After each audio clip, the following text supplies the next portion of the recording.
Ini baru ngeliat nih yang kapan hari heboh. Nih tingkat kemiskinan, angka kemiskinan menurut Bank Dunia sama menurut Indonesia. PS tuh beda banget. Nih.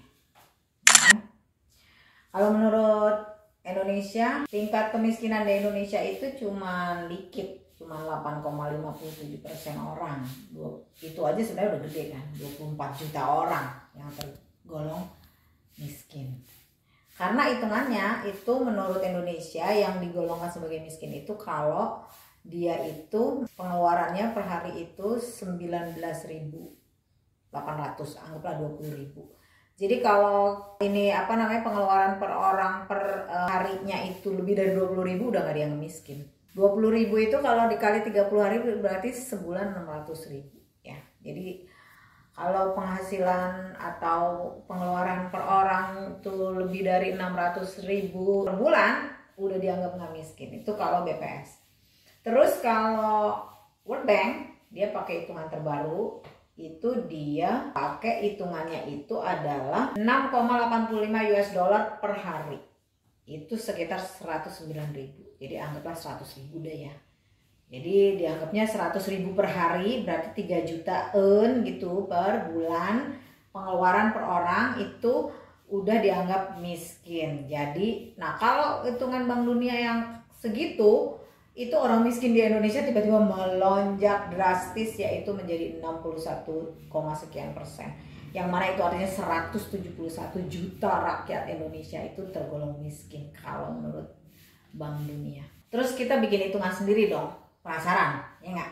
Saya utik-utik nih ya, cari-cari info. Terus ketemu beberapa data macam-macam. Salah satunya juga data yang akan saya pakai adalah hitung-hitungan dari teman saya tuh Dewi Maisari dari FEUI yang dia bikin UKM Indonesia itu. Oke. Sekarang kita pakai hitung-hitungan lain ya. Kita pakai hitung-hitungan usaha mikro di Indonesia.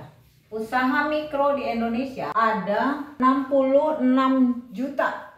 Kalau Kemenko waktu 2000 berapa 22 apa berapa tuh 64 juta, tapi ternyata angka terbaru saya utik-utik 66 juta unit usaha. Kalau kita asumsikan 66 juta unit usaha itu ada dimiliki oleh satu keluarga, yang mana satu keluarga di Indonesia itu angka rata-rata satu keluarga di Indonesia itu adalah 3,8 orang per keluarga. Kalau 66 juta unit usaha itu dimiliki anggaplah oleh satu keluarga, berarti 66 juta unit usaha mikro ini itu membiayai atau menjadi gantungan dari 66 juta dikali 3,8. Bentar, hitung dulu ya. 66 juta dikali 3,8 dengan dikali 3,8 orang atau jiwa sama dengan 250,8 juta jiwa, anggaplah 250 juta jiwa. Jadi ada 250 juta jiwa orang Indonesia yang bergantung dari penghasilannya si usaha mikro. Oke?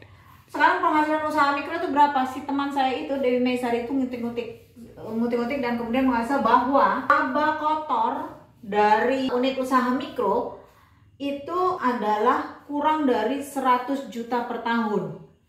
Wes, kita anggap aja 100 juta per tahun. Kalau 100 juta per tahun, laba kotor, laba bruto dari usaha mikro itu adalah, anggap ya, nggak nyampe sebenarnya 100 juta rupiah per tahun. Itu anggaplah, ini pakai hitung-hitungannya Kak Dewi lagi nih ya. Itu laba bersihnya anggaplah misalnya adalah 40%, maka penghasilannya si usaha mikro ini, penghasilannya tuh per bulan tuh 3,3 juta per bulan. Ini penghasilan ya, jadi udah laba bersih.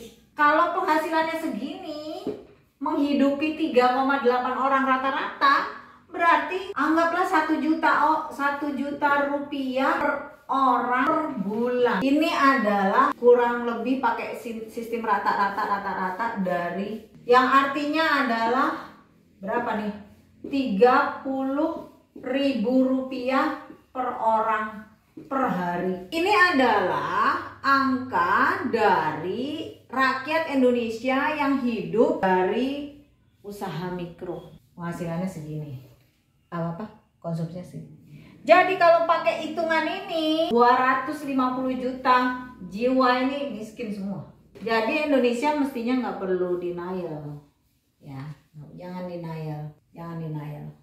Kita itu ada 250 juta tuh berapa? 250 dibagi Indonesia punya rakyat itu 280, ada 89% rakyat Indonesia itu miskin. Udah itu aja. Supaya kita jangan denial ya. Tinggal mikirin, tinggal tapi nggak tinggal. Ini mau diapain? Pemerintah jangan sibuk aja mikirin kayak Indonesia ini perusahaan. Ayo pemerintah dan kita semua mesti mikirin, akademisi, politisi, CSO, kita semua lah mesti mikirin 89% ini kita mau apain. Oke, udah ya, pergi dulu.